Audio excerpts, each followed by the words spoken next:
आप देख रहे हैं प्राइम टीवी, सच साहस सरोकार।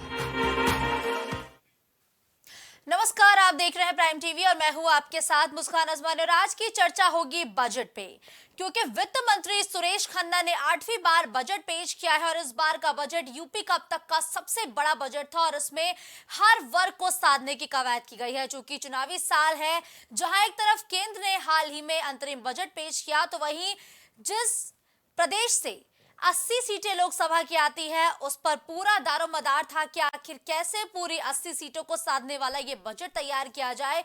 लेकिन बजट को देख के ये कहा जा सकता है कि इस बजट में हर एक वर्ग पर खास फोकस किया गया है, चाहे वो युवा हो, चाहे महिला हो, और सबसे ज्यादा जो बजट है वो इंफ्रास्ट्रक्चर को ध्यान में रखते हुए पेश किया गया है। तो आपको बताते चले कि आज का बजट कई मायनों में खास था, क्योंकि 7,36,437 करोड़ और 71 लाख का ये बड़ा बजट आज वित्त मंत्री सुरेश खन्ना ने पेश किया। और इस बजट में 24,000 करोड़ की नई योजनाओं का ऐलान किया गया है। इसमें 5 अन्य पीएससी बटालियन की स्थापना की बात कही गई है। और एक बात और बड़ी कही गई है वित्त मंत्री सुरेश खन्ना की तरफ से कि यूपी में 2.4% ही बेरोजगारी दर है और 3.46% राजकोषीय घाटा भी बताया है वित्त मंत्री सुरेश खन्ना की तरफ से। लेकिन एक और बात जो लगातार सबके जहन में है कि जब वित्त मंत्री सुरेश खन्ना ये बजट पेश कर रहे थे, तो उन्होंने कहा कि ये जो बजट है ये राम राज्य के सपने को साकार करने वाला बजट, और अयोध्या को भी बहुत कुछ दिया गया है इस बजट के जरिए। काशी में मेडिकल कॉलेज की स्थापना के लिए 400 करोड़ का जो बड़ी रकम है उसका ऐलान किया गया है। साथ ही महाकुंभ मेले के लिए भी 25,000 करोड़ की धनराशि आवंटित की गई है और उज्ज्वला योजना के लाभार्थियों के लिए भी एक बड़ी रकम का आवंटन किया गया है। इसके साथ ही चीनी मिल नव निर्माण और पुनर्निर्माण के लिए 500 करोड़ का बजट जो सरकार है उसके द्वारा लाया गया है। क्योंकि चीनी मिल एक ऐसा मसला था जिसको लेकर विपक्षी दल लगातार सत्ता पक्ष पर हमलावर होते थे, लेकिन वित्त मंत्री सुरेश खन्ना ने कहा कि लगातार जो चीनी मिल है वो ठीक तरीके से संचालित हो रही है। ऐसे में अब चीनी मिल के नवनिर्माण और पुनर्निर्माण के लिए एक बार फिर से सरकार की तरफ से 500 करोड़ के बजट का ऐलान किया गया है और शहरों में फ्लाईओवर के लिए 1,000 करोड़ की धनराशि आवंटित की गई है। तो एक साफ तौर पर या यूं कहे कि मोटे मोटे तौर पर देखा जाए तो 2024 के चुनावों को साधने वाला ये बजट होगा या फिर नहीं होगा, इन्हीं बड़े सवालों पर बड़ी चर्चा होगी। लेकिन चूंकि राजनीति को लेके ये भी कहा जाता है और खासकर यूपी को लेके कि जो दिल्ली का रास्ता है वो यूपी से होते हुए जाता है, ऐसे में यूपी पर 80 सीटें हैं, 80 सीटें खुद अकेले यूपी होल्ड करती है और उसी यूपी को साधने के लिए ये बजट कहा जा रहा है कि तैयार किया गया था, जिसमें हर एक वर्ग को साधा गया है। चाहे वो मेडिकल कॉलेज की बात हो, चाहे वो शिक्षा क्षेत्र की बात हो, चाहे वो महिलाओं की बात हो, तो हर एक वर्ग को साधने वाला ये बजट कहा जा रहा है। और वित्त मंत्री सुरेश खन्ना ने 7,36,437 करोड़ और 71 लाख रुपए का बड़ा बजट पेश किया है और इसमें 24,000 करोड़ रुपए की नई योजनाएं लाई गई है। लेकिन जो बाकी बची अन्य राशि है वो फिलहाल पुरानी योजनाओं में ही लगाया जाएगा। राजकोषीय घाटा 3.46% है। किसानों के लिए बड़ा ऐलान किया गया है और बड़ा ऐलान कुछ इस तरीके से है कि 60 साल से ज्यादा उम्र के किसानों को 3,000 रुपए की जो मासिक वेतन है वो दिया जाएगा। इसके अलावा बेसहारा पशुओं के लिए आश्रय स्थल के 400 करोड़ का प्रावधान है। इसको लेके भी लगातार विपक्षी दल हमलावर होते थे कि छुट्टा जानवरों से आज भी जो किसान हैं वो परेशान होते हैं, इस परेशानियों से दो चार होना पड़ता है, तो उसके लिए भी ऐलान किया गया है और ये पिछली बार से लगभग 2 गुना है। गंगा एक्सप्रेसवे के लिए 2,098 करोड़ का बजट आवंटित किया गया है और यूपी में मुख्यमंत्री खेत सुरक्षा योजना शुरू की गई है। ये एक नई योजना है। इसके साथ ही एक और नई योजना शुरू की गई है, उसका नाम है सेमीकंडक्टर नीति। इसको भी मंजूरी मिली है। तो ये दो नई एक नीति है और एक योजना है जिसका ऐलान किया गया है, जिसके लिए 50 करोड़ का बजट आवंटित किया गया है। तो क्या ये एक आदर्श बजट है और क्या ये रामराज्य वाला बजट है और क्या यूपी की 80 सीटों को इस बजट के जरिए साधा गया है? आज इन्हीं बड़े सवालों पर हम बड़ी चर्चा करेंगे, जिसके लिए पंकज रस्तोगी जी वरिष्ठ पत्रकार के तौर पर स्टूडियो में मेरे साथ मौजूद हैं। आकाश राय नेता बीजेपी चर्चा में हमारे साथ जुड़ चुके हैं और अब से थोड़ी ही देर बाद आरपी राजन नेता समाजवादी पार्टी इस चर्चा में हमारे साथ जुड़ेंगे, पंकज रस्तोगी जी से चर्चा की शुरुआत करते हुए। पंकज रस्तोगी जी, क्या ये बजट रामराज वाला बजट या आदर्श वाला बजट है? बिल्कुल, अगर ये कहा जाए, पहले तो बजट के बारे में समझना उचित होगा कि उत्तर प्रदेश में 14 मार्च 1952 को पहला बजट रखा गया था और वो मात्र 149 करोड़ का बजट था, जी। जो आज बढ़ के 4600 गुना बढ़ के 7,36,71,437 करोड़ का हो चुका है। तो ये एक बहुत बड़ा बजट है और ये उत्तर प्रदेश में नए आयाम स्थापित करेगा। राम राज्य की स्थापना की अगर बात करें तो राम राज्य की स्थापना उत्तर प्रदेश में सुशासन और जिस तरह से सभी वर्गों को साधने का प्रयास किया गया, सभी वर्गों को सब तरह की सुविधा दी जा रही है, तो ये बिना किसी पार्शियलिटी के, तो ये एक राम राज्य की ही परिकल्पना है जो उत्तर प्रदेश में योगी सरकार, योगी जी के नेतृत्व में, जो कि एक सुदक्ष और यशस्वी मुख्यमंत्री है, उनके नेतृत्व में चल रही है। और अगर बात करें तो नारायण दत्त तिवारी ने, जो उत्तर प्रदेश के मुख्यमंत्री थे, उन्होंने 11 बार बजट पेश किया। उत्तर प्रदेश में मुलायम सिंह की सरकार रही जिन्होंने 9 बार बजट पेश किया। तो इस तरह के तमाम ये आंकड़े रहे हैं और उत्तर प्रदेश को नए ऊंचाइयों पर ले जाने के लिए बजट में दिन प्रतिदिन बढ़ोतरी होती रही। और ये जो बजट 7,36,000 करोड़ का इस साल प्रस्तुत किया गया है 2024-25 के लिए, तो उसमें राजकोषीय घाटा जो 86,000 करोड़ रुपए है, 3.4%, तो ये भी बहुत कम है। इसको भी ध्यान में रखा गया है कि प्राप्तियां और खर्चा, राजकोषीय घाटा भी काफी कम है, 3.4%, तो ये भी एक बहुत बड़ा प्रयास किया गया इस बजट में। और सुरेश खन्ना जो कि वित्त मंत्री हैं और कई बार से बजट प्रस्तुत कर रहे हैं और बहुत इस बजट के मामले में वो विशेषज्ञ हैं। बजट को तैयार करने में 4 महीने का समय लगता है। उत्तर प्रदेश की बात अगर करें तो 4 महीना लगता है, तब ये उत्तर प्रदेश में बजट तैयार होता है। और सरकार ने एक, देखिए 1970 में पहले ये चमड़े के बैग में बजट लेके लोग आते थे और बजट की कॉपियां आती थी, सब आता था, लेकिन चौधरी चरण सिंह ने 1970 में इसको सूटकेस में लेके आने लगे। और उसके बाद कल्याण सिंह, सुचेता कृपलानी और तमाम मुख्यमंत्री हुए जिन्होंने बजट को प्रस्तुत किया। कल्याण सिंह, उन्होंने भी, उस कड़ी में कल्याण सिंह का भी नाम आता, उन्होंने ब्रीफकेस लेके आते थे, उसको प्रस्तुत किया। लेकिन उत्तर प्रदेश की सरकार ने विगत 2018 से इसमें बदलाव किया और ये पेपरलेस बजट हो गया। अब ये पेपरलेस बजट यहाँ पर प्रस्तुत किया जा रहा है। ये एक बहुत बड़ा वो है कि इसमें भारी भरकम स्टेशनरी खर्चा और तमाम बुकलेट, तमाम चीजें जो है, ये उससे जो है निजात मिल गई। और माननीय सदस्यगण जो विधानसभा के हैं और या अन्य भी जो लोग हैं, उसको उसकी साइट पे और तमाम सब चीजें देख सकते हैं कि किस चीज में कितना क्या प्रावधान किया गया है। इस बजट की बात करें तो इस बजट में इस बार मुख्यमंत्री खेत योजना लाई गई है, जो एक नई योजना है, ये लाई गई है। और दूसरी चीज 1100 करोड़ रुपए जो है आपके पेयजल के ऊपर रखे गए हैं, जो घर घर नल से पानी पहुंचाने की योजना है उत्तर भारत सरकार की। और दूसरी चीज, प्रधानमंत्री आवास योजना के तहत भी एक राशि का आवंटन किया गया है। तो मतलब कहने का तात्पर्य यह है कि ये बजट हर वर्ग के लोगों को राहत प्रदान करने के लिए, उनको सुविधाएं मुहैया कराने के लिए, सब तरह की चीजें उत्तर प्रदेश में देने के लिए इस बजट में किसी वर्ग को छोड़ा नहीं गया है। सभी को, उत्तर प्रदेश सरकार का योगी आदित्यनाथ के नेतृत्व में ये प्रयास है कि सभी को जो है इसकी सुविधा का लाभ मिले, विदाउट एनी पार्शियलिटी, किसी भी हिंदू, मुस्लिम, सिख, ईसाई, सभी वर्गों को इसका लाभ मिले। और उसी का नतीजा है कि ये एक 7,36,000 करोड़ का बजट आज सदन में प्रस्तुत हुआ और इस पे अब बहस होगी, उसके बाद ये मूर्त रूप ले लेगा। बिल्कुल ठीक है। अब नेता भाजपा का रुख करेंगे। देखिए, कहा जाता है ना कि दिल्ली की गद्दी का रास्ता यूपी से होते हुए जाता है।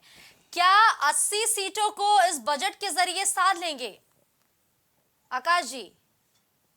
नहीं मुस्कान जी, मैं सबसे पहले एक बात ये कहूंगा कि भारतीय जनता पार्टी की, चाहे वो केंद्र की सरकार हो या उत्तर प्रदेश की सरकार हो, हम जनता के कल्याण के लिए काम करते हैं। हम जनता के हितों के रक्षा के लिए, उनके जीवन में कैसे परिवर्तन आए, कैसे वो बेहतर से बेहतर हो सके, हम उसके लिए काम करते हैं। हम कभी भी जब कोई बजट, चाहे वो केंद्र की बजट लेके आए या प्रदेश की लेके आए, हम लोक लुभावने वादे उसमें नहीं करते। हमने जो जो कहा, हम उस पे डिलीवर हमने किया, चाहे वो केंद्र की सरकार रही हो, चाहे उत्तर प्रदेश की सरकार रही हो। मुस्कान जी, जिस उत्तर प्रदेश को बीमारू राज्य की श्रेणी में रखा जाता था, आज वो उत्तर प्रदेश भारत में अपनी एक अलग पहचान बना रहा है। आप देखिए कि आने वाली जनरेशन, मैं एक बड़े पैमाने पे ये बात कहूंगा कि उत्तर प्रदेश में, मतलब पूर्वांचल में आप चले जाइए, तो मैं चुनौती के साथ ये बात इसलिए कहना चाहता हूं कि मैं स्वयं पूर्वांचल से आता हूं। पूर्वांचल में आप चले जाइए तो 2000 के पहले उधर के किसी भी जिले में, चाहे उधर जो भी 20-25 जिले हैं, उधर के किसी जिले में एक 4 लेन की सड़क नहीं हुआ करती थी। हमने आज कोई ऐसा जिला नहीं छोड़ा जहां पे 4 लेन की सड़कें ना हो। हमने गोरखपुर में जो फर्टिलाइजर का कारखाना 2 दशकों से बंद पड़ा था, हमने उसको चालू किया। हमने आज सभी जिलों में, जिन जिलों में भी मेडिकल कॉलेज नहीं थे, वहां पे मेडिकल कॉलेज की व्यवस्था कर रहे हैं। ये समाजवादी पार्टी के लोग हमेशा ये कहते हैं कि हमने एक्सप्रेसवे बनाया, एक्सप्रेसवे बनवाया।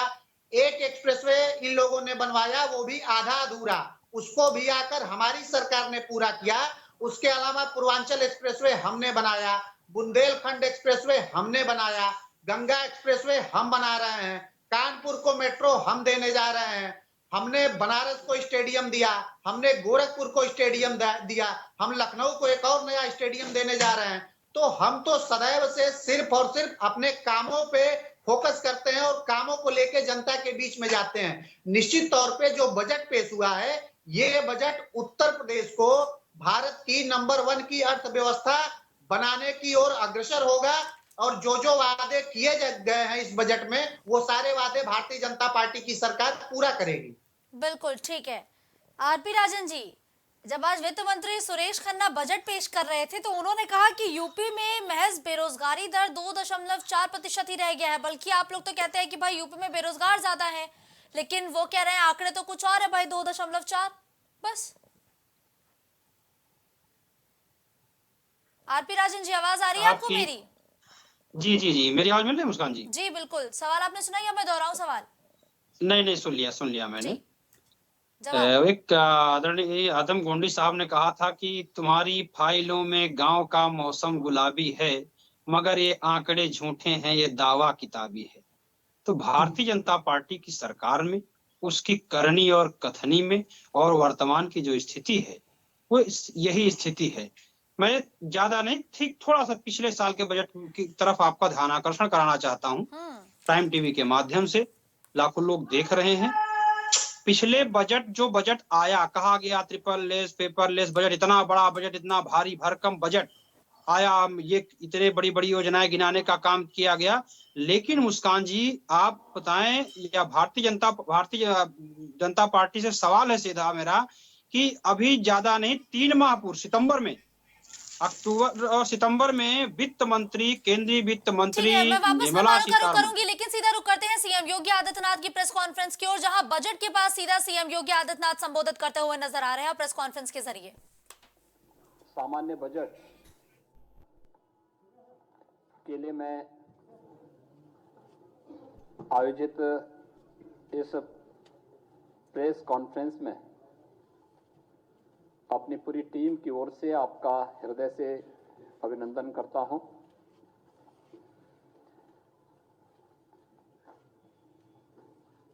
मेरे वरिष्ठ सहयोगी वित्त और संसदीय कार्य मंत्री श्री सुरेश खन्ना जी ने अपना 5वां बजट आज उत्तर प्रदेश विधानसभा में प्रस्तुत किया। जैसा कि आप सब जानते हैं कि हमारी सरकार का ये 7वां बजट है और 8वां बजट है। 7 बजट हम लोग से पहले प्रस्तुत कर चुके हैं और प्रत्येक ने अपने किसी एक थीम को लेकर के प्रदेश के लोक मंगल के लिए उस बजट को प्रस्तुत किया है। हमारा पहला जो बजट था वह 17-18 का, वह प्रदेश के अन्नदाता किसानों को समर्पित था। 2018-19 का बजट हम लोगों ने प्रदेश के इंफ्रास्ट्रक्चर और इंडस्ट्रियल विकास के लिए, औद्योगिक विकास के लिए हम लोगों ने समर्पित किया था। 2019-20 का हमारा प्रदेश का बजट मातृशक्ति को समर्पित करते हुए, मिशन शक्ति के अभियान को आगे बढ़ाते हुए महिला सशक्तिकरण के लिए हम लोगों ने समर्पित किया था। 2020-21 का बजट प्रदेश के युवा ऊर्जा को समर्पित था। 21-22 का बजट प्रदेश के स्वावलंबन से सशक्तिकरण के इस अभियान को समर्पित था और 22-23 को अंत्योदय से आत्मनिर्भरता का प्रदेश का बजट रहा है। वर्ष 23-24 का बजट हमारी सरकार ने त्वरित एवं सर्वसमावेशी विकास के लिए समर्पित किया। तो आज का जो बजट है, जो हमारे वित्त मंत्री जी ने प्रस्तुत किया है, वह बजट प्रभु श्री राम को समर्पित करते हुए लोक मंगल की उन भावनाओं को समर्पित किया कि यही मह आदि मध्य अवसाना प्रभु प्रतिपाद्य राम भगवाना। तुलसीदास जी के इन शब्दों में कि बजट की शुरुआत में, बजट के मध्य में और अंत में भी प्रभु श्री राम हैं।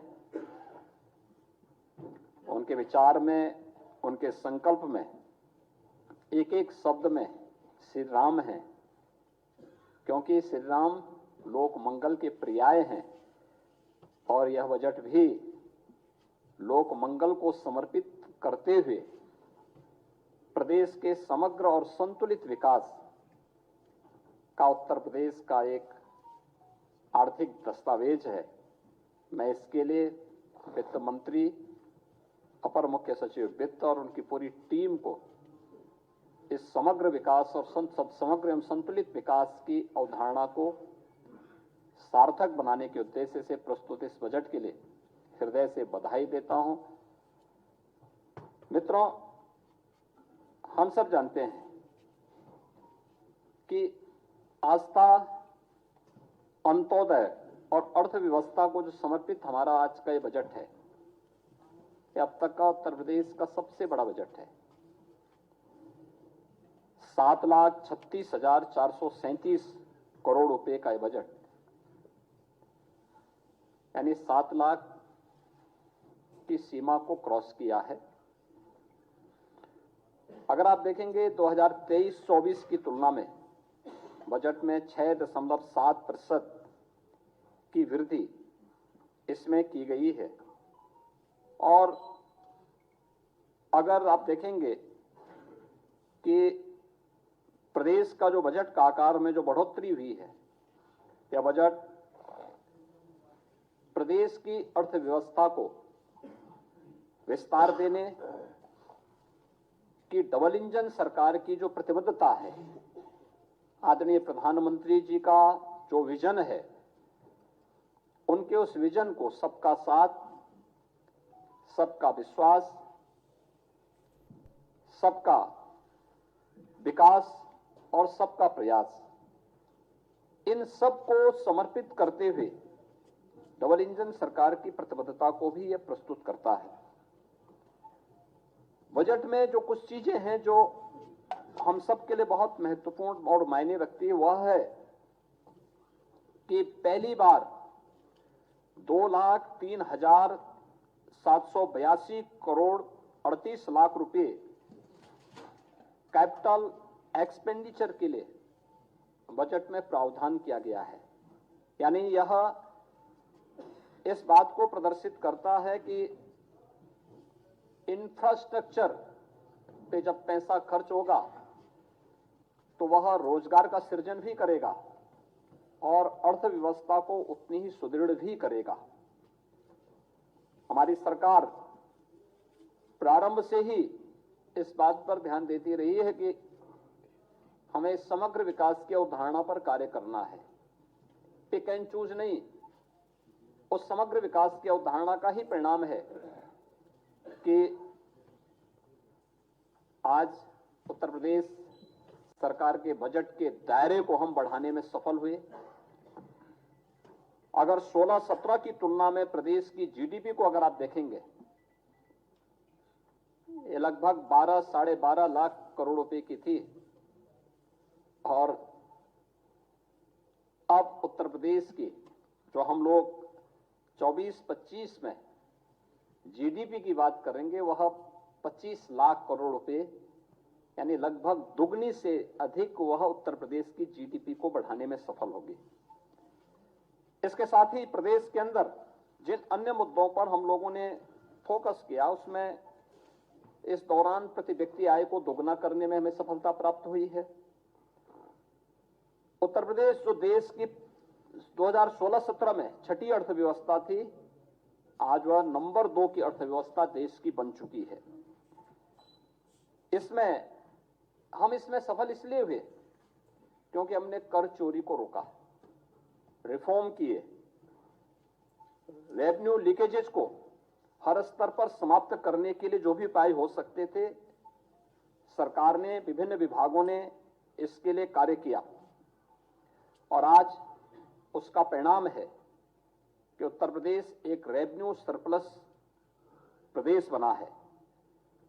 प्रदेश में पिछले 7 वर्ष में राजस्व में हमने कई गुना वृद्धि की है, बिना कोई अतिरिक्त कर लगाए हुए, यानी कॉमन मैन को टच किए बगैर उन्हें लोक कल्याणकारी योजनाओं के साथ जोड़ते हुए हम प्रदेश को रेवेन्यू सरप्लस स्टेट बनाने में सफल हुए हैं। और बजट की सबसे बड़ी खासियत यह है कि भारत सरकार के द्वारा, रिजर्व बैंक के द्वारा जो निर्धारित राजकोषीय घाटा FRBM की लिमिट है 3.5, हमारा यह बजट उस सीमा के अंदर 3.46% तक हमारा यह राजकोषीय घाटे को नियंत्रित करने और एक सफलता की उन ऊंचाइयों को प्रस्तुत करता है, जो हमारी इस बात को प्रस्तुत करता है कि सरकार का जो विजन था कि सुरक्षा, विकास और सुशासन, और बजट में है राजकोषीय अनुशासन। राजकोषीय अनुशासन के लिए भी, यानी हमने विकास भी किया है, सुरक्षा भी दी है, सुशासन के लक्ष्यों को भी प्राप्त किया है, लेकिन साथ साथ अपने बजट को राजकोषीय संतुलन को बनाए रखने के लिए, उस अनुशासन को बनाए रखने के लिए भी पूरी प्रतिबद्धता और ईमानदारी के साथ काम किया है और वह आपको इस बजट में भी देखने को मिल रहा होगा। प्रदेश में हम लोगों ने पिछले 7 वर्ष में बेरोजगारी की दर को नियंत्रित करने में भी सफलता प्राप्त की है। जब 16-17 में प्रदेश के अंदर अनएम्प्लॉयमेंट रेट 19.2% से ऊपर था, 19.2% से अधिक था, आज ये घट करके 2.4% के आसपास है। यानी हम उसको नियंत्रित करने में हमें सफलता प्राप्त की है। हमने रोजगार के नए अवसर सृजित किए हैं, प्रदेश में औद्योगिक निवेश के नए वातावरण का सृजन किया है, MSME यूनिट्स को पुनर्जीवित किया है, एक जनपद एक उत्पाद और विश्वकर्मा श्रम सम्मान जैसी योजनाओं ने उत्तर प्रदेश को राष्ट्रीय पलक पर एक नई पहचान भी दिलाई है। और उत्तर प्रदेश में जो बैंकों के साथ ऋण जमा अनुपात CD रेशो जो यूपी का था, जो 44% था, आज वह बढ़कर के 57% से अधिक हो चुका है। ये चीजें दिखाती हैं कि उत्तर प्रदेश इस दिशा में बेहतर कार्य कर रहा है।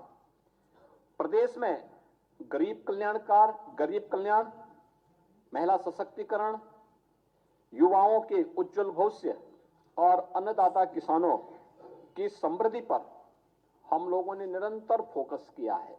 ये सभी सेक्टर हैं जिन पर लगातार हम लोग कार्य कर रहे हैं और इस बजट में कुछ चीजें जो बहुत महत्वपूर्ण हैं उनमें से कि 24,863 करोड़ 57 लाख रुपए की नई परियोजनाएं भी हम आज इसके साथ जो इस बजट के साथ जोड़ रहे हैं। युवाओं के लिए मुख्यमंत्री युवा उद्यमी विकास अभियान एक नई योजना हम प्रारंभ करने जा रहे हैं। इसमें अपने प्रदेश के युवाओं को स्वरोजगार से जोड़ने के लिए, नए सूक्ष्म उद्यमों की स्थापना के लिए ग्रामीण और शहरी क्षेत्र में रोजगार सृजित करने के उद्देश्य से एक नई पहल की जा रही है, जिसमें ब्याज मुक्त ऋण की सुविधा उन नए उद्यमियों को प्रदेश के अंदर सरकार उपलब्ध करवाएगी। ये सीमा हम 5 लाख रुपए तक की ब्याज यानी 5 लाख रुपए तक की पूंजी पर करने जा रहे हैं। उसमें ब्याज मुक्त ऋण हम उन्हें उपलब्ध करवाने की व्यवस्था करने जा रहे हैं।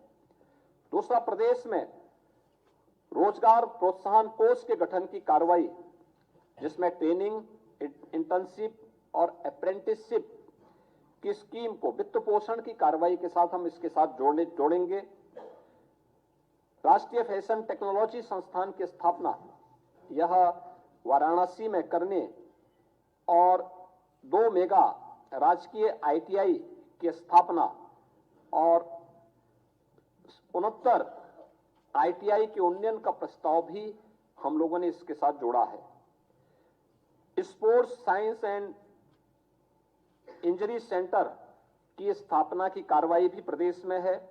वरिष्ठ नागरिक कल्याण कोष की स्थापना और आंगनबाड़ी के उन्नयन की, जो लगभग 22,000 से अधिक आंगनबाड़ी हैं, आंगनबाड़ी केंद्र, मिनी आंगनबाड़ी केंद्र हैं, उनको मुख्य आंगनबाड़ी केंद्र के रूप में अपग्रेड करने की कार्रवाई को हमने आगे बढ़ाया है।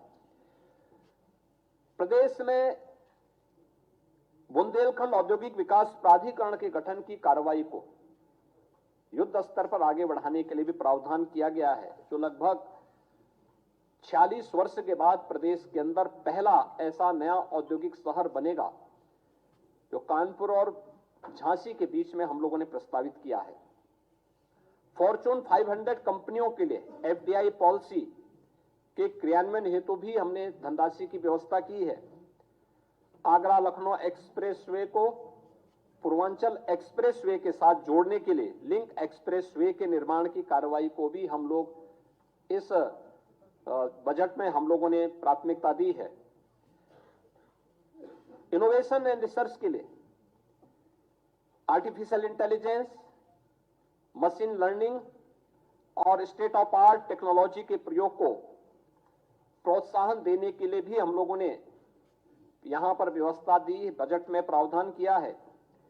IIT कानपुर में medical research and technology centre की स्थापना, 500 बेडेड सुपर स्पेशलिटी हॉस्पिटल की स्थापना की कार्रवाई को भी इस बजट में हम लोगों ने प्रदेश की जो महत्वपूर्ण चीजें हैं, जिस पर जो हमारे पास पोटेंशियल है, वह स्पिरिचुअल टूरिज्म का बहुत बड़ा स्कोप हमारे पास है।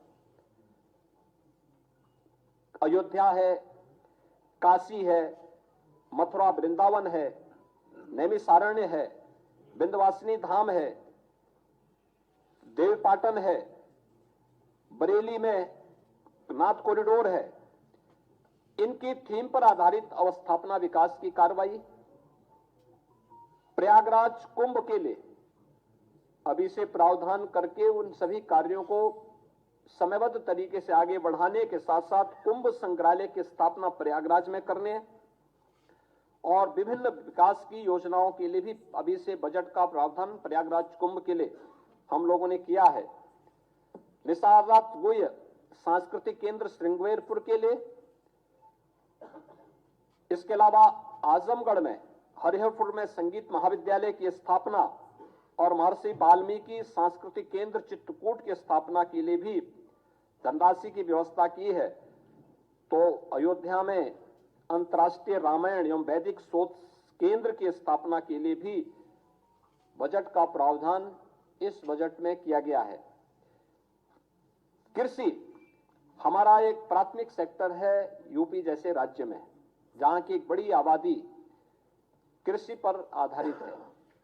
इसमें अन्नदाता किसानों के लिए हम लोगों ने मुख्यमंत्री खेत सुरक्षा योजना प्रस्तावित की है। प्रदेश में राज्य कृषि विकास योजना प्रस्तावित की गई है, इसके लिए भी धनराशि की व्यवस्था की गई है। प्रदेश के अंदर जो हमारे लगभग जो प्रदेश के अंदर निजी नलकूप हैं, उनसे जुड़े हुए किसानों को हम लोग बिजली उपलब्ध करवा सकें, इसके लिए निःशुल्क विद्युत आपूर्ति के लिए भी धनराशि का प्रावधान हमने बजट में किया हुआ है। और उत्तर प्रदेश की खेती को ग्लोबल वार्मिंग से भी उनकी पैदावार में प्रभाव न्यूनतम किया जा सके, इसके लिए automatic weather station, automatic rain gauge की स्थापना के लिए भी हर ग्राम पंचायत में स्थापित करने के लिए हम लोगों ने बजट का प्रावधान किया है, जो खेती किसानी के लिए, बागवानी के लिए, किसानों के लिए अत्यंत उपयोगी साबित होगा। वह भी हम इसके साथ करने जा रहे हैं। ऑर्गेनिक यानी जो natural and organic culture lab, tissue lab, agri tourism centre की स्थापना की कार्रवाई और मुख्यमंत्री लघु सिंचाई योजना के लिए भी हमने पर्याप्त धनराशि की व्यवस्था इस बजट में प्रदेश के अंदर प्रस्तुत की है। बजट मुख्य रूप से प्रधानमंत्री जी के उन संकल्पों को, जो प्रधानमंत्री जी का विजन है कि उत्तर प्रदेश देश की इकोनॉमी के ग्रोथ इंजन के रूप में अपनी भूमिका का निर्वहन करे, उत्तर प्रदेश का ये बजट उसका प्रतिनिधित्व करता है। $1 ट्रिलियन की इकोनॉमी उत्तर प्रदेश बन सके, जैसे कि मैंने आपको बताया कि पिछले 7 वर्ष में उत्तर प्रदेश की इकोनॉमी को हम दोगुना करने में सफल हुए, प्रति व्यक्ति आय को दोगुना करने में सफल हुए, और आज उत्तर प्रदेश देश की सबसे बड़ी तेजी के साथ उभरती हुई अर्थव्यवस्था में से एक है। तो स्वाभाविक रूप से यह बजट उन सभी भावनाओं को प्रतिनिधित्व करता है। प्रदेश में यह वर्ष हमारे लिए बहुत महत्वपूर्ण है। प्रदेश की स्थापना का, यानी प्रदेश के उत्तर प्रदेश नामकरण आने के बाद 1950 से लेकर के अब तक, जब 24 जनवरी 1950 को उत्तर प्रदेश का नोटिफिकेशन हुआ था, तो उसका ये अमृत काल है। अमृत काल में उत्तर प्रदेश के उन लक्ष्यों को प्राप्त करने के समय यह बजट उत्तर प्रदेश की अर्थव्यवस्था को एक नई ऊंचाई प्रदान करने वाला होगा। $1 ट्रिलियन की इकोनॉमी को अचीव करने के प्रधानमंत्री जी के विजन को आगे बढ़ाने में मील का पत्थर साबित होगा। और बजट में ग्रीन बजट की अवधारणा को भी सार्थक करने की दिशा में बहुत महत्वपूर्ण कार्य किए गए हैं, जिसमें 17 महत्वपूर्ण विभागों को प्रदेश के अंदर अंतर्राष्ट्रीय मानकों के आधार पर ग्रीन टैगिंग की शुरुआत का भी शुभारंभ हुआ है। बजट अनुमानों में तमाम अन्य कार्यों के साथ साथ उत्तर प्रदेश को, यानी ग्रीन टैगिंग करने वाला उत्तर प्रदेश देश का संभवतः पहला राज्य होगा जो इस दिशा में अपने प्रयासों को आगे बढ़ा रहा है। प्रदेश के अंदर हमने पिछले 2 वित्तीय वर्षों में आम बजट की जो हमारी प्रस्तुति थी वह डिजिटल हो गई है। पहले की भांति बजट पुस्तकों को प्रकाशित कराने की प्रथा लगभग समाप्त है। यह भी पर्यावरण के दुष्प्रभावों को काफी हद तक कंट्रोल करता है, कम करता है। हमारा 24-25 का यह बजट पिंक बजट भी है। यह प्रदेश की मातृशक्ति को, माताओं और बहनों को, बेटियों को, उनसे संबंधित विभिन्न योजनाओं को चिन्हित करके उन पर भी फोकस किया गया, ध्यान आकर्षित किया गया है। महिलाओं की, बालिकाओं के कल्याण, उनके सशक्तिकरण, संतुलित और उनके सर्वांगीण विकास की, जैसे मुख्यमंत्री कन्या सुमंगला की योजना का धनराशि हम लोगों ने 15,000 से बढ़ा के 25,000 रुपए किए हैं। इस प्रकार की अनेक अन्य घोषणाएं भी प्रदेश में की गई हैं। तो यह प्रदेश का जो हमारा बजट है, यह प्रदेश के उन समग्र संकल्पनाओं को पूरा करने वाला है जो आदरणीय प्रधानमंत्री जी की मंशा थी, और उनका जो संकल्प है, उन संकल्पों के अनुसार मेरा कहना है कि बजट लोक मंगल का बजट है, जन कल्याण का संकल्प है, उत्सव, उद्योग और उम्मीद, और यही है नए यूपी की यही तस्वीर। बजट के लिए मैं वित्त मंत्री श्री सुरेश खन्ना जी को, अपर मुख्य सचिव वित्त और उनकी पूरी टीम को लोक मंगल के लिए समर्पित इस संतुलित और समग्र विकास की अवधारणा पर आधारित बजट के लिए हृदय से बधाई देता हूं। उत्तर प्रदेश वासियों को भी इस बजट के लिए जो उनके समग्र और संतुलित विकास में और उत्तर प्रदेश को देश की एक बड़ी अर्थव्यवस्था के रूप में स्थापित करने में निर्णायक भूमिका का निर्वहन करेगा, इसके लिए हृदय से बधाई देते हुए अपनी शुभकामनाएं देता हूं। धन्यवाद। जय हिंद।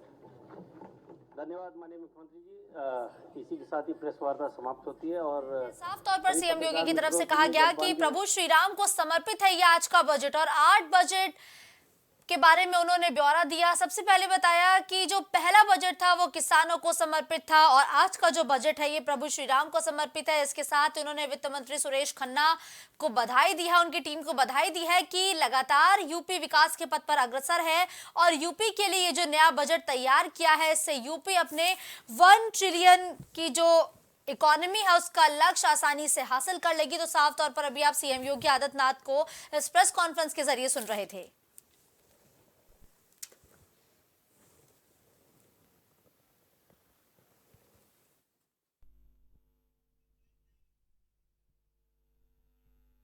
वापस रुक करते हैं अपनी चर्चा की ओर। पंकज रस्तोगी जी लगातार हमारे साथ बने हुए हैं। पंकज जी, अभी सीएम योगी आदित्यनाथ की प्रेस कॉन्फ्रेंस हम सुन रहे थे, उन्होंने बड़ी बात कही कि प्रभु श्री राम को समर्पित है ये बजट। क्या लगता है वाकई उनकी बातों में सत्यता झलक रही है क्या? प्रभु श्री राम की को समर्पित ये बजट है? बिल्कुल। देखिए 550 साल से भारत की जो हिंदू सनातनी जनता, जो देश की 100 करोड़ आबादी है, वो इसकी प्रतीक्षा कर रही थी कि भगवान राम का भव्य मंदिर कब निर्मित हो।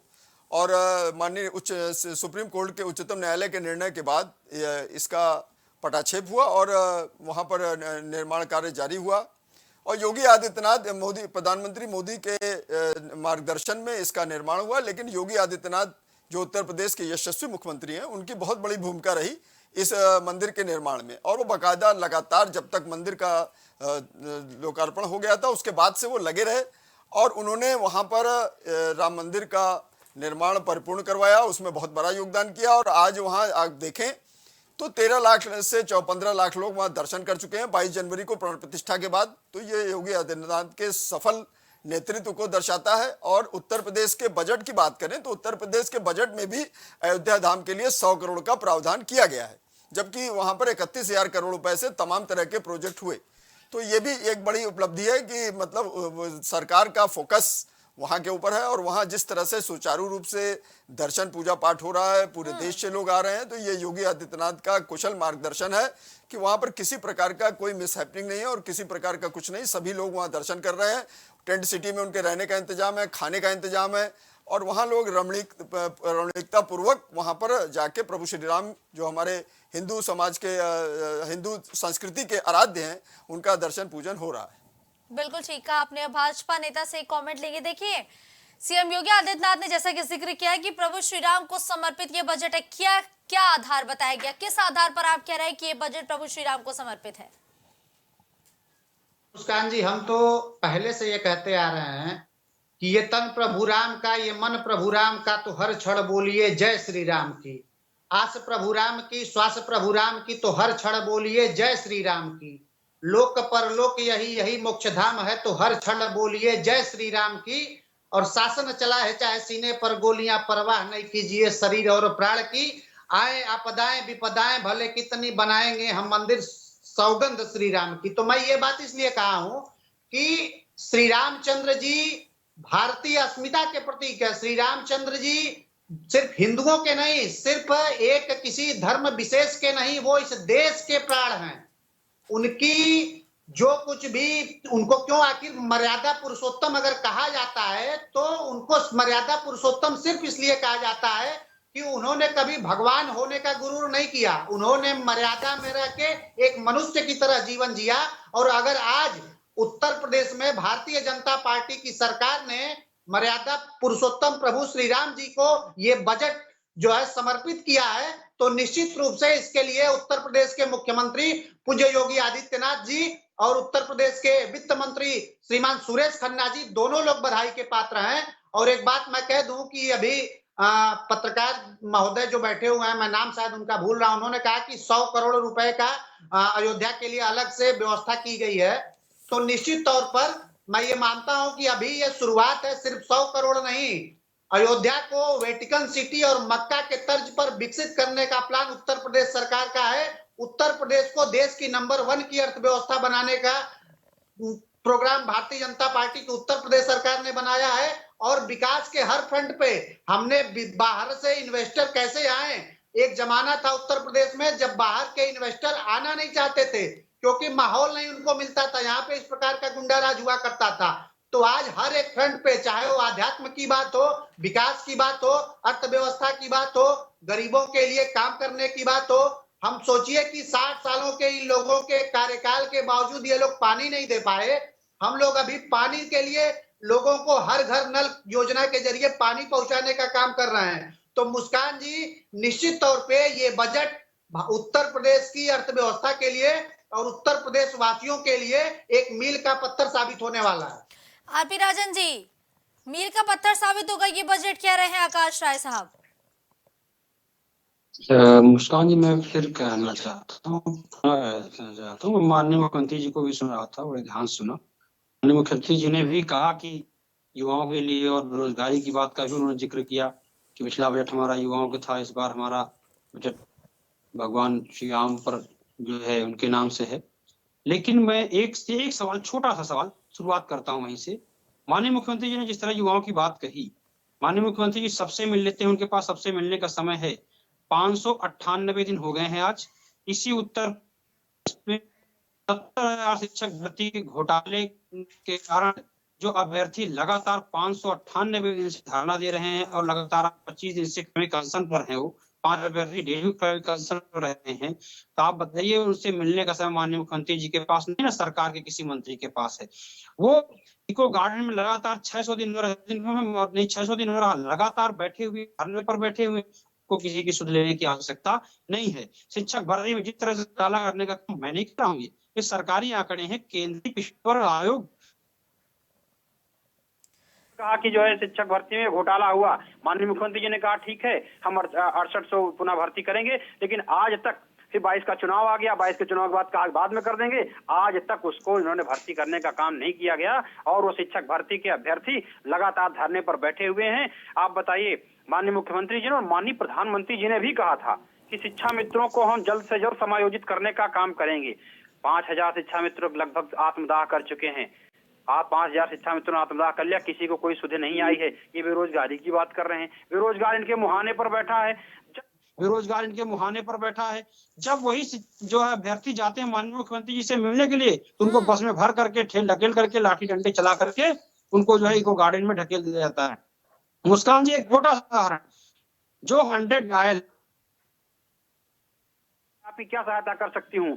वो बहनें बेचारी, वो बेटियां, वो खुद सहायता के लिए भीख मांगती रही और यही उत्तर प्रदेश की योगी आदित्यनाथ जी की सरकार ने उन्हीं महिलाओं को लाठी से पीटने का काम किया। उन्हीं बालिकाओं से 3000 रुपए उनका बढ़ना था। जब से वो जॉब कर रही है, उनका महंगाई भत्ता नहीं बढ़ा, उनका वेतन नहीं बढ़ा, उनको आप 2000-3000 रुपए बढ़ाने के लिए आपने लाठी चलाने का काम किया इसी उत्तर प्रदेश की पुलिस ने, जिससे आप 24 घंटे जो मदद करती हैं, 24 घंटे 112 जो तैनात रहती है ड्यूटी में बहन बेटियां, उनके ऊपर लाठी चलाने का काम किया। आप कौन सा रोजगार दे रहे हो? आप कौन सी व्यवस्थाएं करो? आप पेपर पे ट्रिपल लेस करो, कितना भी करो, हजारों करोड़ का बजट आप लेकर के आ जाओ, लेकिन धरातल पर आपका क्या है? धरातल पर कहीं कुछ नहीं है। एक उदाहरण, सरकार के स्वयं केंद्रीय वित्त मंत्री ने पिछले ही साल सितंबर में एक एडवाइजरी जारी की, आप अगर 22 दिन के अंदर अगर इतने बजट का 50% नहीं खर्च करते हो, मैं तथ्यात्मक बात करता हूं, मैं हवाई बातें नहीं करता हूं, कहा कि 22 दिन की डेडलाइन दिया माननीय केंद्रीय वित्त मंत्री मंत्रालय ने कि अगर आप नहीं खर्च करते हो तो अगली राशि आपको नहीं आहरित की जाएगी, नहीं प्रेषित की जाएगी। स्थितियां हैं, सरकार बजट चाहे ना दे दे, लेकिन उसको आप काम ही नहीं करोगे, खर्च ही नहीं करोगे, तो आप पेपर पे देते रहो, उसको डबल कर दो दोबारा। ये स्थितियां, जब तक धरातल पर काम नहीं होगा मुस्कान जी, तब तक कुछ स्थिति सुधरने वाली नहीं है। आज रोडे जो ठीक है, धरातल पर आपके मुताबिक मुताबिक बजट बहुत बड़े आ रहे हैं, लेकिन धरातल पर काम नहीं हो रहा है। ठीक है आकाश राज जी, धरातल पर काम नहीं हो रहा। और एक सवाल मेरा और रहेगा कि छुट्टा जानवरों से निजात दिलाने के लिए एक सेकंड जी एक सेकंड रुकिए आपके आरोपों पर नहीं, पहले आपके आरोपों पर जवाब लेते हैं। रुकिए आरपी राजन साहब, आपके आरोपों पर जवाब लेते हैं। और एक सवाल आकाश राय साहब कि छुट्टा जानवरों के लिए भी इस बार बजट करोड़ों में आया, लेकिन क्या पुराने बजट का इम्प्लीमेंटेशन ठीक ढंग से हो पाया? क्या वाकई प्रदेश के लोगों को छुट्टा जानवरों से आप निजात दिला पाए हैं? मुस्कान जी, मैं दोनों सवालों के जवाब दे देता हूं। पहले जो समाजवादी पार्टी के हमारे साथी ने कहा, शिक्षक अभ्यर्थी और शिक्षा मित्रों की बात करी, तो ये प्रोपागेंडा करने में बहुत माहिर लोग हैं। ये लोग झूठ बहुत सफाई से बोल ले जाते हैं। ये बताना भूल गए कि शिक्षा मित्रों को जब इनकी सरकार ने कहा कि हम नियमित करेंगे, तो उस पर रोक कोर्ट ने लगाई या भारतीय जनता पार्टी की सरकार ने लगाई?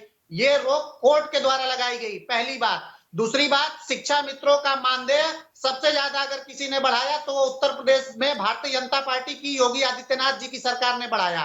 और तीसरी बात, आप विकास के फ्रंट पे बात करते हैं। आपने जिस अयोध्या को, मैं जब अयोध्या का नाम लेता हूं तो ये लोग बौखला से जाते हैं, क्योंकि इनको लगता है कि मैं मंदिर पे पहुंच गया। अरे भाई, मंदिर की आप बात छोड़ दीजिए। राम मंदिर और राम से तो हमारा नाता क्या है, ये देश के लोगों को बताने की जरूरत नहीं है। मैं अयोध्या के विकास और अयोध्या के इंफ्रास्ट्रक्चर के बारे में आपसे डिस्कशन करने के लिए तैयार हूं। मैं कह तो रहा हूं कि आपने इटावा के एक छोटे से गांव सैफई में एरोप्लेन उतारने के लिए आपने व्यवस्था कराई वहां पे, लेकिन आपने अयोध्या में एयरपोर्ट की व्यवस्था नहीं कराई। अरे रुकिए रुकिए रुकिए रुकिए आप विराजन जी, रुकिए रुकिए, इसके बाद आपके पास आऊंगी मैं। अरे आप जहां पे बौद्ध धर्म के पूरे विश्व से लोग आते हैं, उस कुशीनगर को आप एयरपोर्ट नहीं दे पाए। आप बात करते हैं हमसे, और ये जो सवाल पूछ रहे हैं कि छुट्टा जानवरों के, मुस्कान जी आपका सवाल बहुत अच्छा था। जरा समाजवादी पार्टी के लोगों से पूछिएगा कि ये छुट्टा जानवरों से मुक्ति दिलाने के लिए क्या अखिलेश यादव या समाजवादी पार्टी के नेताओं प्रवक्ताओं के पास कोई तरीका है? हमारे पास तरीका है और हम उस पे काम करते हैं। हम गौवंशों को मार नहीं सकते इनकी तरीके से, इनके तरीके से स्लॉटर हाउसेज में नहीं भेज सकते। वो जो गौवंश हैं वो यहीं के किसानों के हैं, और उनके लिए गौशालाओं की व्यवस्था जब से भारतीय जनता पार्टी की सरकार बनी है हमने लगातार की है। निश्चित रूप से अभी इस बजट में भी हमने प्रस्तावित किया है, उसके लिए धन आवंटित किया है, और हर गांव में हमने बनाने का प्रयास किया है। आपकी तरीके से नहीं कि हम उठा के उनको स्लॉटर हाउसेज में भेज दें। अगर आपके पास इसके अलावा, स्लॉटर हाउस में भेजने के अलावा आपके पास कोई उपाय है, तो आप लोग क्यों नहीं भारतीय जनता पार्टी की सरकार को यह उपाय बताते हैं? सदन में मुख्य विपक्षी दल के रूप में आप लोग हैं, अखिलेश यादव विपक्ष के नेता हैं, उनके पास अगर कोई विचार है तो बताए ना, हम तो स्वागत करते हैं। हम तो कहते हैं कि आपके पास भी कोई विचार हो तो आप आकाश राय बताइए। साहब, आप लोग गौशालाएं बनवा रहे हैं, लेकिन क्या सड़कों पर आज भी छुट्टा जानवर दिखते नहीं है? इस पर क्या बोलिएगा आप?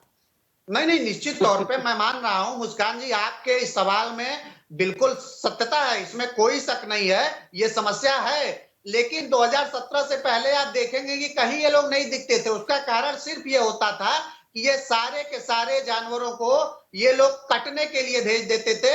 और आज जब हमारी सरकार आई है तो हमने सबसे पहले ये कहा कि गौवंश कहीं भी नहीं कटेंगे, और उनके लिए हम हर गांव में गौशाला की व्यवस्था करेंगे। हमने किया है। लेकिन मुस्कान जी, आप पत्रकार हैं, आप भली भांति समझती हैं कि उत्तर प्रदेश एक बहुत बड़ा प्रदेश है। जो गड्ढे इन लोगों ने 25-30 सालों में पैदा किए हैं उत्तर प्रदेश में, उनको अभी हम भर रहे हैं। अभी तो पूरी इमारत खड़ी होनी बाकी है। मैंने तो पहले ही आपके कितना इंतजार करना होगा? शुरुआती वक्तव्य में कहा नहीं, गड्ढा भरने के कितना समय लीजिएगा जनता से? और जनता ने निश्चित तौर पे, जनता ने 2017 में हमको मौका दिया, हमने डिलीवर किया, हमने लगातार काम किया, और इसीलिए 2022 के चुनाव में 3.5 दशकों के बाद उत्तर प्रदेश की जनता ने किसी सरकार को लगातार दूसरी बार मौका दिया।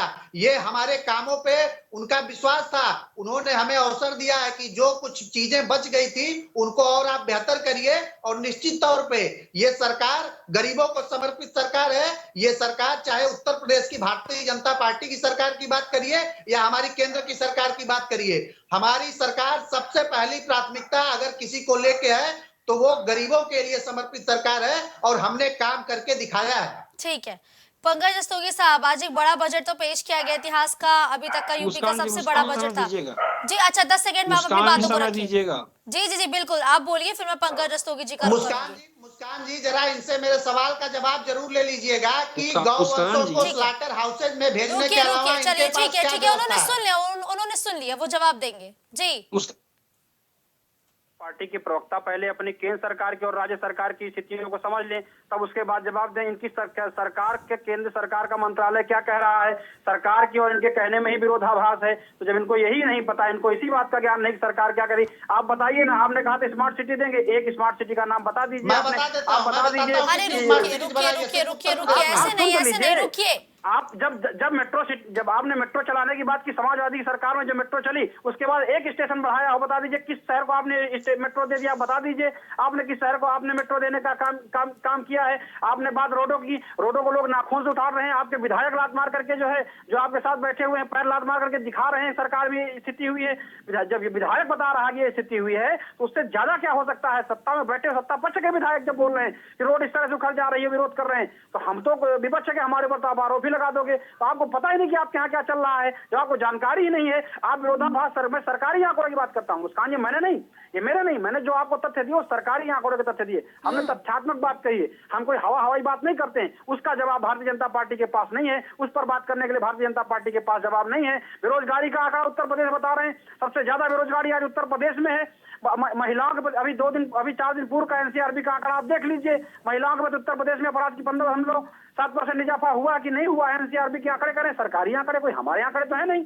आप उसमें नहीं बात करना चाहोगे, तो ये जो स्थिति है उस स्थिति पर भारतीय जनता पार्टी बात करना नहीं चाहती है, ना उस पर बात करने से बचना चाहती है, क्योंकि उस पर भारतीय जनता पार्टी जानती है कि हमने काम नहीं किया है। ये स्थिति है मुस्कान जी। बिल्कुल ठीक है मुस्कान जी, मैं जवाब इनका दे देता हूँ। ठीक है, दीजिए। इनके कई सवाल थे। सबसे पहला सवाल इन्होंने स्मार्ट सिटीज के बारे में पूछा कि कहाँ स्मार्ट सिटीज है।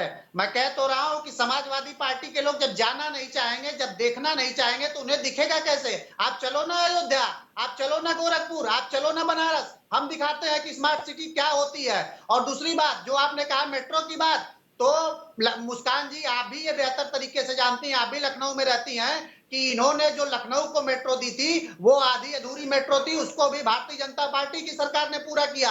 और दूसरी बात आप कह रहे थे दूसरा शहर बताइए, आप कानपुर में जाइए, मेट्रो का किस तेज गति से निर्माण कार्य चल रहा है, वहां पे आपको जाके दिखेगा। तीसरी बात, समाजवादियों की दी हुई मेट्रो थी। अरे रुकिए आरपी राजन जी, रुकिए एक एक करके आपकी बातों को सुना था ना, आप भी सुनिए। उसके अलावा आरपी राजन जी रुकिए ना, रुकिए प्लीज, ऐसे चर्चा नहीं होती। इसके बाद में आप आरोपों पर जवाब दे रहे हैं, वो ना सुनते हैं पहले आकाश राय साहब।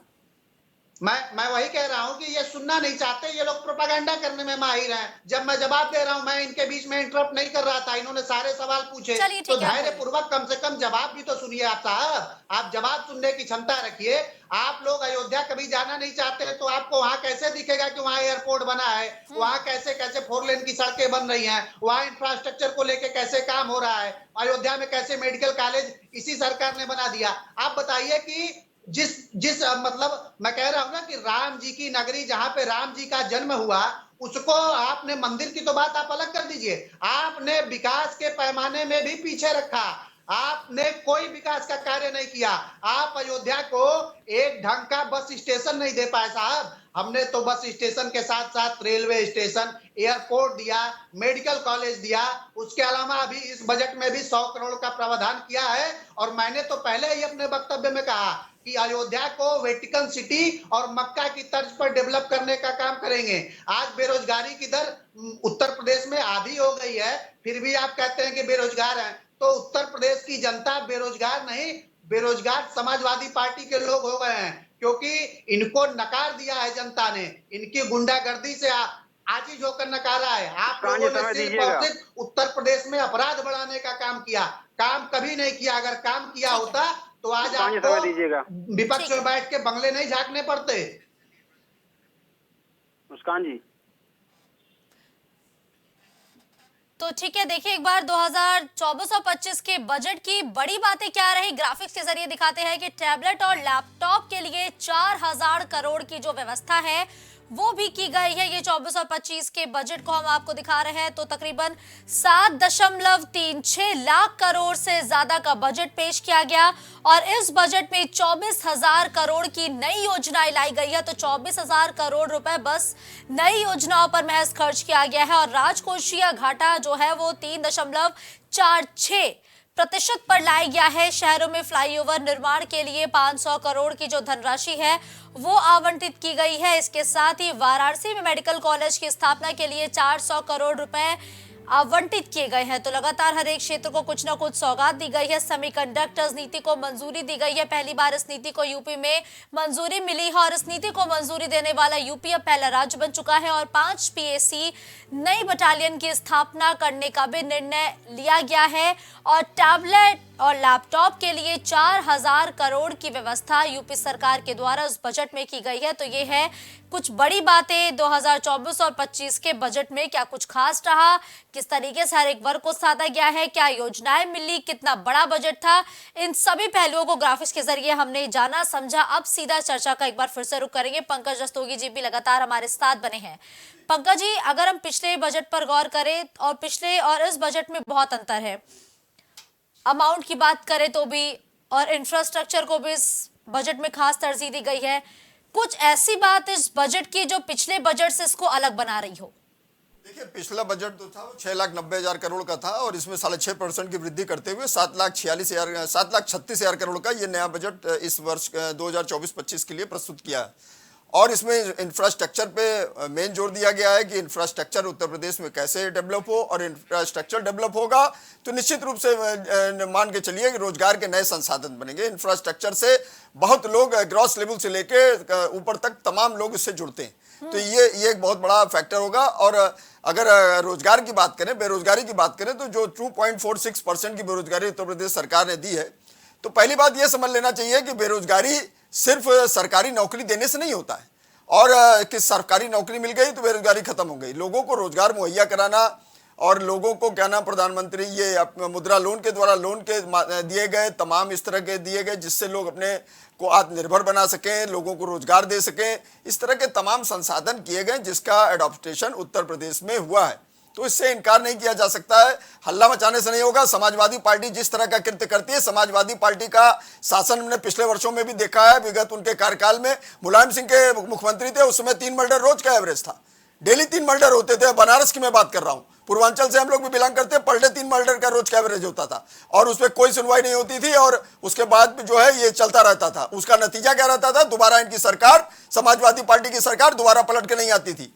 तो ये चलता रहता था। ये उत्तर प्रदेश में अगर डिलीवर करने का काम किया, जनता को संसाधन मुहैया करने का काम किया, जनमानस ने इसको देखा है, परखा है, तभी उत्तर प्रदेश में योगी आदित्यनाथ के नेतृत्व में दूसरी बार सरकार बनी। ऐसा है उत्तर प्रदेश के इतिहास में शायद पहली बार हुआ है। अगर ऐसे ही आपके कार्यकाल ना होता, खाली देखिए टीका टिप्पणी करने से कुछ नहीं होता है। विश्लेषण करिए तो जो चीजें उसमें मानिए और अपने यहाँ सुधार लाने का प्रयास करिए। खाली आपने आगरा एक्सप्रेस वे बनाया, योगी आदित्यनाथ ने उसका फिर से पुनरीक्षा कराई और उसमें करीब 2 से 3 हजार करोड़ रुपए कमी हो गई। तो ये सब भी चीजें प्रदर्शित करती हैं कि किस तरह से जीरो टॉलरेंस की नीति को वो अपनाते हुए आगे चल रहे हैं और उत्तर प्रदेश में कानून और भयमुक्त शासन का राज कायम कर रहे हैं। और महिलाओं की बात करें, महिलाओं को बहुत सशक्तिकरण मिला है।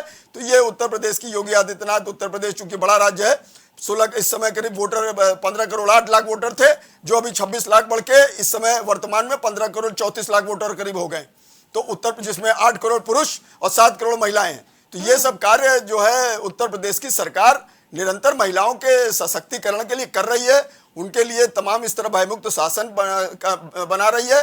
तो ये खाली कह देने से काम नहीं चलेगा। जनता को चीजें डिलीवर हो रही हैं, मिल रही हैं, तभी जो है देखिए आज जो है आज का युवा, आज की जनता जो है इनको दोबारा सत्ता में बैठाया है। और उत्तर प्रदेश से देखिए जिस तरह से यहाँ पर लोकसभा का चुनाव आसन्न है और अयोध्या धाम तो एकदम उपेक्षित था पूर्व की सरकारों में, उसको उपेक्षित समझा जाता था। वहां पर तो किस तरह की व्यवस्था थी जो सबने देखा है। लेकिन उत्तर प्रदेश सरकार ने 31,000 करोड़ का बजट देते हुए उत्तर प्रदेश के अयोध्या धाम को संवारने का काम किया। वहां आज एयरपोर्ट बन गया, डायरेक्ट फ्लाइट्स जो है देश के विभिन्न राज्यों से डायरेक्ट फ्लाइट आ रही है और वहां पर तमाम इस तरह के संसाधन मुहैया कराए गए। तो ये सब उत्तर प्रदेश सरकार का विजन है। तो इससे इनकार नहीं किया जा सकता। तो ये सब चीजें उत्तर प्रदेश के यशस्वी मुख्यमंत्री के कड़ी मेहनत का नतीजा है, जो सुदक्ष और ईमानदार मुख्यमंत्री, उनकी कड़ी मेहनत का नतीजा है कि ये सब चीजें परिलक्षित हुई। और खाली टीका टिप्पणी करना, हर चीज में टीका टिप्पणी करना, हर चीज में बोलना, उससे काम नहीं चलने वाला है। जनता जनार्दन है, जनता सब कुछ जानती है। जनता के बीच जाके इस तरह का प्रयास करिए, इस तरह का बताइए, तो जनता आपकी तरफ भी आकर्षित होगी। लेकिन जब हर समय आप खाली टीका टिप्पणी करने में ही लगे रहेंगे और जनमानस के ऊपर, अभी 2022 के मुस्कान जी चुनाव में क्या हुआ विधानसभा के, अखिलेश यादव ने महिलाओं के ऊपर कोई वो नहीं किया कि महिलाओं के लिए क्या योजनाएं हैं, किस तरह की योजनाएं देश की, जबकि देश की आधी आबादी महिलाओं की है। तो ये भी एक डाटा है। 89 करोड़ 60 लाख वोटर पूरे देश में हैं। अभी बढ़ गए होंगे, मैं उसका डाटा नहीं बता रहा हूं। जो पिछले उसमें 89 करोड़ 60 लाख, उसमें करीब 42 लाख से 43 लाख महिलाएं। तो ये वोटर्स हैं। तो आप देश की आधी आबादी के लिए अब क्या कर रहे हैं? आपने उनके लिए महिला बिल आ गया, तो वो भी पास हो जाएगा, पास हो चुका है और वो लागू हो जाएगा। तो ये सारी चीजें महिला सशक्तिकरण के ऊपर, और सबसे बड़ी बात है महिलाओं को सुरक्षा, ये एक चीज देने का काम किया है। तो उत्तर प्रदेश में अगर है तो उत्तर प्रदेश में योगी सरकार कर रही है कि महिलाओं को खाली चौका चूल्हा से ही निजात दिलाने का काम नहीं। उज्ज्वला योजना के तहत देखिए 9 करोड़ लोगों को सिलेंडर दिए गए कि आज जो है उनकी आंखों की रोशनी में फर्क और तमाम चीजों में उनको जो दिक्कत होती थी, फेफड़े में तमाम चीजें संक्रमण हो जाता था। तो ये सब उत्तर प्रदेश सरकार में क्रियान्वयन, उत्तर प्रदेश चूंकि देश का बड़ा राज्य है और ये सब चीजें चल रही हैं, इससे इनकार नहीं किया जाता। और खाली जो है बहस करने से और खाली ये सब चीजें करने से, बिल्कुल और अगर आपने रोजगार की बात की तो समाजवादी पार्टी ने कितने रोजगार दे दिए विगत वर्षों में के शासनकाल में, इस तरह का कितने रोजगार दे दिया जो इस तरह की बात करते हैं खाली बहस करने से। और नहीं, मैं तो मुलायम सिंह के शासनकाल की बात कर रहा हूँ। मुलायम सिंह खुद मुख्यमंत्री थे, 3-3 मर्डर रोज होते थे, तो उससे इनकार किया जा सकता है क्या? मुलायम सिंह ये भी कहते थे लड़के बलात्कार की घटनाएं बोलते थे कि करके बात कर रहे हैं, इनको शर्म नहीं आती। जबरदस्ती चिल्लाइए मत, और ये कहते थे लड़के गलती हो जाती है बलात्कार की। अरे ये मुद्दा पुराना, इस पे नहीं आता, इस पे नहीं आता। ये मेरा अपना विश्लेषण है राजन जी, ये मेरा अपना विश्लेषण है, आपको कहने से नहीं होगा। जो सटीक विश्लेषण है वो मैं कर रहा हूँ, वो मैं प्रस्तुत कर रहा हूँ, उसको आपको सुनना पड़ेगा। ये पत्रकार हैं, आपको सुनना पड़ेगा, आपको सुनना पड़ेगा। खाली बातें नहीं सुनिए। राष्ट्रीय महासचिव स्वामी प्रसाद मौर्य भगवान राम पे आक्षेप करते हैं, रामायण के ऊपर बैठ जाते हैं, लेकिन आपकी पार्टी उनके लिए कुछ नहीं करती है, उनके लिए कुछ नहीं, बल्कि परोक्ष रूप से बेटियों को समर्थन प्राप्त है। बेटियों को रात में जला दिया जाता है। ये कौन सा अपराध है? कौन सा उत्तर प्रदेश आप बना रहे हो? आपको हिम्मत नहीं, शर्म नहीं आती? आपको शर्म आनी चाहिए, आपको शर्म आनी चाहिए कि उत्तर प्रदेश की जनता ने आपको नकार दिया है। आपको शर्म आनी चाहिए कि उत्तर प्रदेश की जनता ने आपको नकार दिया है। और 2024 के चुनाव में आपको पत्रकार नहीं, पत्रकार है, इनको शर्म नहीं आती। ये भारतीय शर्म आनी चाहिए, शर्म आपकी बात नहीं है। सच्चाई अगर सुन नहीं सकते तो कोई फायदा नहीं। सच्चाई को सुनने का साहस रखिए, सच्चाई अगर सुन नहीं सकते तो कोई फायदा नहीं। खाली चिल्लाने से नहीं होगा। रुकिए, देखिए अभी आकाश राय साहब भी, आरपी राजन साहब ये कह रहे थे कि अगर विपक्ष के पास कोई अच्छा सुझाव है तो वो हम तक लेके आए, उसको हम मानेंगे, हम उसका पालन करेंगे। वो साफ तौर पर कह रहे हैं कि विपक्ष हमको कोई सुझाव ही नहीं देता है। जो भी सुझाव है सरकार सुझाव मांगती है तो विपक्ष सुझाव देता है सदन में बैठ करके। हम पंकज रस्तोगी को सुझाव देने के लिए नहीं बैठे यहाँ, अपना इनकी उलूट बातें सुनने के लिए बैठे हुए पंकज रस्तोगी की। ये बढ़ाने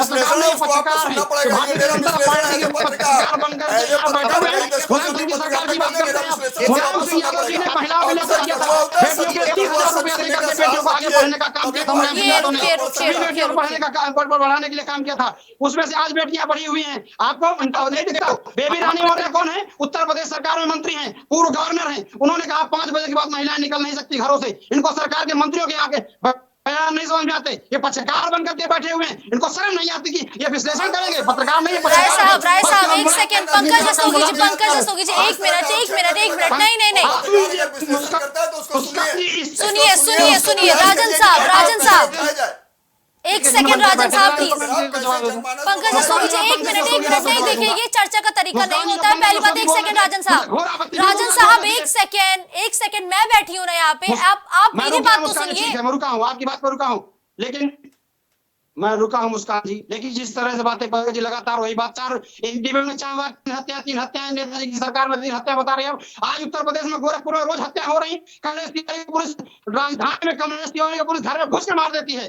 3 दिन पूर्व जी लोग में होटल के अंदर पुलिस घुस के मार देती है। पुलिस आज रोड पर विवेक तिवारी को गोली मार देती है। होटल के अंदर विकास देख रहे हैं, विकास गुप्ता कानपुर के होटल के अंदर गोरखपुर में पुलिस ने मार दिया उनको। ये उनके होटल के अंदर गोरखपुर में पुलिस ने मार दिया उनको।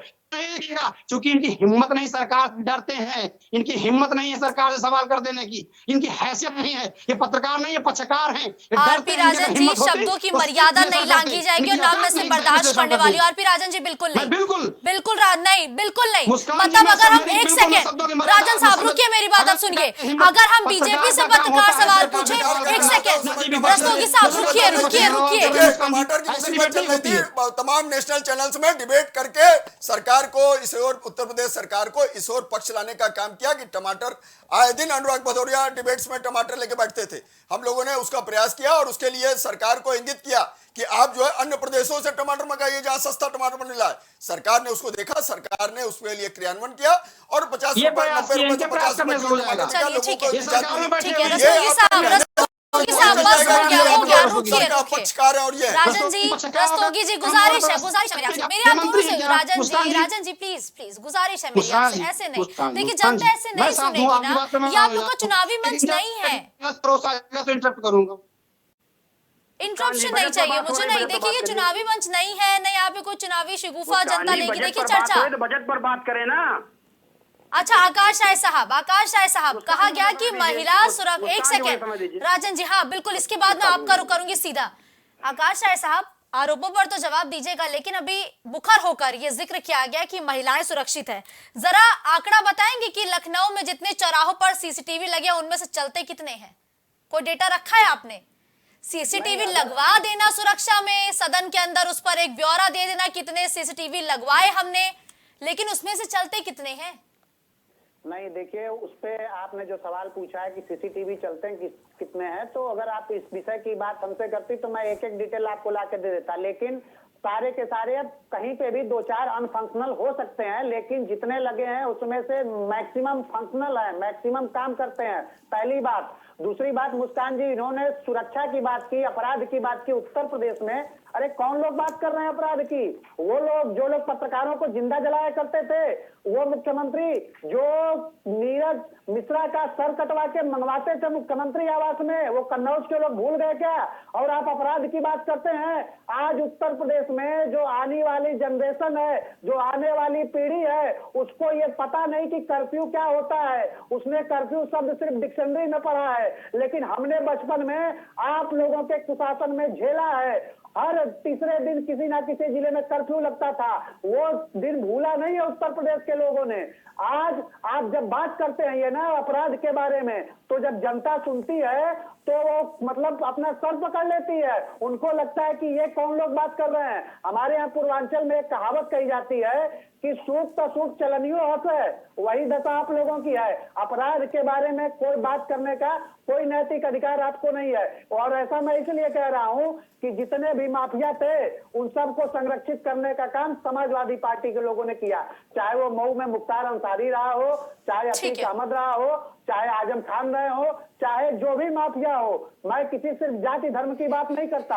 उत्तर प्रदेश के माफियाओं को संरक्षित करने का काम मुलायम सिंह यादव और अखिलेश यादव ने किया, और यही कारण था कि उत्तर प्रदेश कभी गुंडई के मामले में जाना जाता था, इन्वेस्टर्स आते नहीं थे, डेवलपमेंट में पीछे छूट गया था, और आप लोगों ने बीमारू राज्य बना दिया था। लेकिन जब से उत्तर प्रदेश में भारतीय जनता पार्टी की सरकार आई है, हमने हर एक फ्रंट पे काम किया, हमने सबको सुरक्षा दी, चाहे वो महिलाओं की बात हो, उसके अलावा सुरक्षा के अलावा जब आप डेवलपमेंट की बात करते हैं ना, तो डेवलपमेंट में तो साहब आप कहीं टिक नहीं सकते हमसे। आप कह तो रहे हैं कि चुनौती के साथ आप बताना, आप पूछ रहे थे हमसे 100 स्मार्ट सिटी, आप बताना ना कि आप जिस सिटी में ले जाना चाहो, हमको लेके चलो, 2-4 कैमरा वालों को लेके चलो, और दिखाते हैं कि विकास कैसे होता है और विकास कैसे किया जाता है। बिल्कुल ठीक है। आरपी राजन साहब, अब आपका जवाब। मुस्कान जी जरा इनको बता दीजिए, मैं तो नहीं ले जाने की हैसियत में हूं, क्योंकि हम विपक्ष के आदमी हैं, हम लोग, हमारे पास व्यवस्था नहीं, संसाधन सरकार जरूर जा सकती है। उत्तर प्रदेश के उप मुख्यमंत्री माननीय जो है ब्रजेश पाठक जी स्वयं जाते हैं, जिलों का दौरा करते हैं और स्वयं कहते हैं, बयान है, सदन के भी रिकॉर्डेड हैं, ये प्रेस कॉन्फ्रेंस के बयान है, चैनलों की खबरें हैं, उनके बयान विजुअल लाइव बयान है कि मेरे विभाग का यह हाल, उत्तर प्रदेश की चिकित्सा व्यवस्था बहुत ध्वस्त है, बहुत बुरी स्थिति है। मैं जाता हूं तो मुझे शर्म आती है कि मेरे विभाग का यह हाल है। जिलों में जाके इस तरह की स्थिति कहते लौट के आने के बाद कितने अधिकारियों पर कार्रवाई होती है, उनके विभाग में डॉक्टरों के तबादले हो जाते हैं, मंत्री जी को पता ही नहीं चलता। तो ये स्थिति सरकार और नौकरशाही आमने सामने हो जाती है। तो क्या स्थिति जब सरकार और नौकरशाही अरे आकाश राय जी रुकिए ना, उन्होंने इंटरप्ट नहीं किया था ना, फिर अब आप उनके बीच में इंटरप्ट कर रहे हैं, रुकिए। अरे इनको कुछ जानकारी नहीं है, बीच में बोलने लगेंगे, इनको ज्ञान नहीं कि इनके मंत्री क्या कर रहे हैं, इनके मुख्यमंत्री जी क्या कर रहे हैं। राय साहब रुकिए, उनको बोलने दीजिए। डिबेट में बड़े विद्वान लोग बैठे हुए हैं, जो लोग पक्षकारिता कर रहे हैं, जरा विद्वान लोग भी सुन लें कि सरकार के क्या करें, उस पर ये सवाल नहीं करेंगे, उस पर इनके पास जवाब नहीं है, क्योंकि उस पर ये बात करना नहीं चाहते हैं लोग। सरकार कहती है माननीय उप मुख्यमंत्री ने कहा स्वास्थ्य विभाग की हालत खराब है, बेबी रानी मौर्य ने कहा महिलाओं को लेकर के अपराध उत्तर प्रदेश में। और छोड़िए एनसीआरबी का आंकड़ा सरकार का है, ये मेरा आंकड़ा नहीं है, न विपक्ष का है। एनसीआरबी के आंकड़े में महिलाओं के प्रति 15.15% ठीक है, हो गया। सरकार के यहाँ बड़े आंकड़े हैं। आप बताइए कि बहन बेटियों को किस तरह से हाथरस में क्या किया गया, रात में डाल करके मिट्टी का तेल और कंडा डाल करके रात में जलाने का काम किया गया। आप लोग सिर्फ और सिर्फ ये सरकार, उत्तर प्रदेश की सरकार में जो गुंडे मवाली माफिया स्वयं सरकार है। चलिए ठीक है, धन्यवाद आप सभी गेस्ट हमारे साथ इस चर्चा में जुड़ने के लिए। लेकिन सवाल जिसका तस बना है कि आरोप प्रत्यारोप के दौर के बीच आज ये बजट पेश हो चुका है और ये बजट कहा जा रहा है कि एक आदर्श बजट है, रामराज्य का बजट, और ये बजट अब तक के इतिहास का सबसे बड़ा बजट है। 7,36,437 करोड़ और 71 लाख का ये बजट आज पेश किया गया है। अब देखना यह होगा किसके जरिए आम चुनाव से पहले किस तरीके से बीजेपी जनता को साधने की कोशिश करती है और इस बजट का फायदा आगामी चुनाव में किस तरीके से बीजेपी को मिलता है, और क्या इस बजट से दिल्ली फतेह का रास्ता आसान हो जाएगा। आज लगातार हम इन्हीं बड़े सवालों पर हम बड़ी चर्चा करेंगे और आप लगातार बने रहिए प्राइम टीवी के साथ और मुझे दे इजाजत, नमस्कार। कुछ भाव पुष्प। आप देख रहे हैं प्राइम टीवी, सच साहस सरोकार।